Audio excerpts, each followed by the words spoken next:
We still haven't officially seen Marvel's Spider-Man 3. We don't have a trailer, release date, no logo. But after years of silence and leaked roadmaps and actor deleting a suspicious post, we know Peter Parker's voice actor is saying more than he probably should have. And now a brand new listing claiming the game is entered production is out there. It's getting hard to pretend Spider-Man 3 isn't already happening. Welcome to the channel, everybody. Jimmy, your Chaos. And today we have updates. We have good updates when it comes to Spider-Man 3. And I know Insomniac is going through it with the Wolverine game right now, but it's okay. When you start putting every piece together, this game could potentially have Peter Parker, Miles, Silk, Green Goblin, Doc Ock, Carnage, Venom, possibly even Wolverine all moving around the same universe. I know it sounds massive, but it also creates one major concern that Insomniac cannot ignore. Spider-Man 3 may be trying to do too much. Today we're going to go over everything we currently know, what has actually been confirmed, what the leaks appear to reveal, and what Insomniac could be setting up for the final chapter of Peter's story, because there is one specific detail buried in all of this that may actually tell us where this story is going. So let's start with the newest development.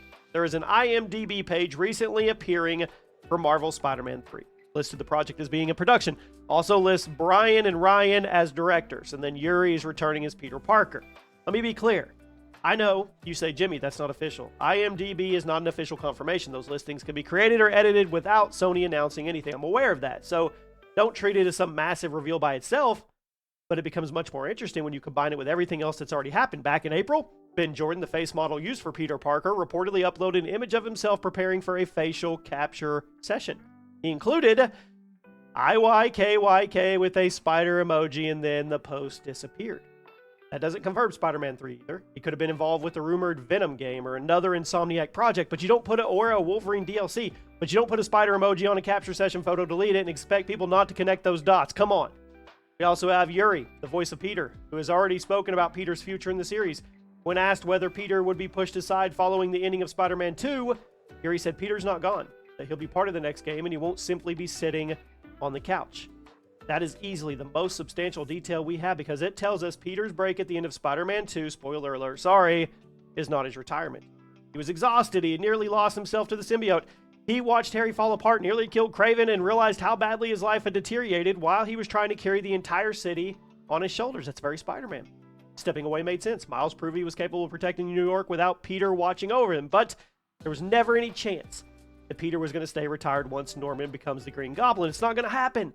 Spider-Man 2 wasn't even subtle about where this is going. Harry's left in a coma after the final battle. Norman blames the Spider-Man for what happened to his son. We know how this goes. Then he orders someone to prepare the G serum. That is the Green Goblin setup. Textbook. The only question is who gets the serum. Norman could take it himself, become the Goblin we're expecting, but it could also initially be intended for Harry. Norman has spent 2 games desperately trying to save his son. If the serum is capable of reviving Harry, but also transforms him into something dangerous, we could potentially get 2 different versions of the Goblin throughout one story. I mean, imagine Harry waking up after being exposed to the serum, mentally and physically unstable, Norman believing Spider-Man's responsible for everything, so Norman could begin as the person pulling the strings before eventually taking the serum himself, where his plan starts to fall apart. We know all this. That would give Peter the most personal villain possible. Norman isn't a random threat arriving in New York. He knows Peter. He treated Peter like his son. Harry is Peter's best friend. Peter will probably carry an enormous amount of guilt over what happened. That's not just Spider-Man fighting Green Goblin. This could be Peter watching the Osborn family destroy itself while blaming him for every piece of it. But I don't think Norman's working alone. The other post-credit scene shows Norman visiting Otto in prison, demanding to know the identities of Spider-Man. Otto refuses to tell him, but when Norman asks what he's writing, Otto calls it the final chapter. That line feels deliberate. This is likely the end of the trilogy that Insomniac started in 2018, and Otto appears ready to return for that. So I don't think Doc Ock will simply become the main villain again. We've done that story. We've been there. What makes more sense is Otto manipulating Norman, feeding him information, using his hatred of Spider-Man to complete whatever final plan he's building from prison. Otto also knows Peter's identity. Norman doesn't, at least not yet. So that gives Otto all the leverage in the world, and considering his body was deteriorating at the end of the first game, he may have an additional reason for wanting access to Norman's technology in the G serum. There's a lot of ways Insomniac could use this combination, but Green Goblin and Doc Ock clearly are going to be the central threats. Then we have Cindy Moon. Spider-Man 2 introduced Cindy as the daughter of Albert Moon, the man Miles' mother had started dating, and comic fans obviously know Cindy eventually becomes Silk after being bitten by the radioactive spire, and she was also in Brand New Day. You guys didn't know that. Anyway, Insomniac did not introduce her by accident. The question is whether Cindy becomes Silk during Spider-Man 3 or if she's being set up for whatever comes afterward. And that is kind of where my concerns begin. Spider-Man 2 had already struggled to balance Peter and Miles. I enjoyed the game, but Miles occasionally felt disconnected from the main story until everything finally came together near the end. Now we could have Peter, Miles, and Cindy all competing for time. 3 spider heroes can work, but only if Cindy is introduced super slow. Let us get to know her as an actual character before immediately putting her in a costume and giving us a third set of skill trees, side missions, and upgrade currencies. I think the last thing Spider-Man 3 needs is to become so focused on expanding the universe that it forgets to finish Peter's story. Peter versus Norman, that's the core. Miles stepping up as New York's primary Spider-Man, that's the transition. Cindy could be the future. Those 3 pieces can fit, but they cannot all be fighting for the same amount of tension. And that's before we even get into Carnage. The Flame side mission. In Spider-Man 2 revealed that the cult leader Peter had been chasing is Cletus Cassidy.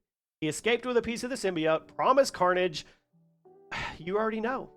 Now, many people assume Carnage would be part of Spider-Man 2's DLC. We know that that isn't happening because Insomniac officially confirmed there's no plans for additional story content. That leaves 2 possibilities here, my friends. Carnage was moved into Spider-Man 3, or he's being saved for the rumored Venom spinoff. The massive Insomniac breach included internal roadmaps referencing a standalone Venom project followed by Spider-Man 3. So one version of the roadmap targeted Spider-Man 3 for 2028, although we need to remember those were from years ago. Release windows constantly change, and then the Venom game, it was never publicly announced. In the original projected window, it is gone. Still, separating Carnage into a Venom game, that would make sense. It resolves the symbiote storyline without forcing Spider-Man 3 to carry yet another major villain. There's also some unconfirmed reports that suggest Eddie Brock could become Venom in that project, which would bring the character closer to his traditional comic book identity. And then the final one is Wolverine.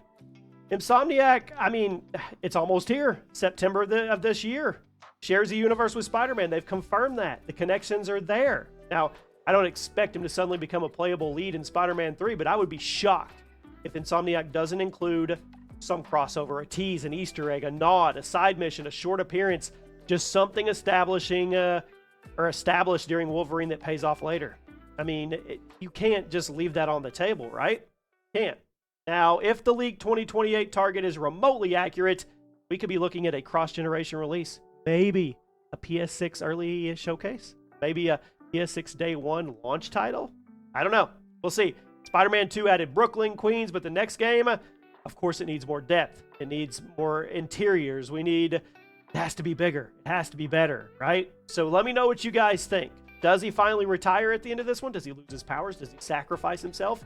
Or can Peter find a healthy way to remain Spider-Man without allowing the responsibility to consume his life? I don't think they're going to kill him. They're clearly approaching the end of this version of his story as the final chapter. So you guys let me know what you think. I'll keep you posted, and I'll see you soon.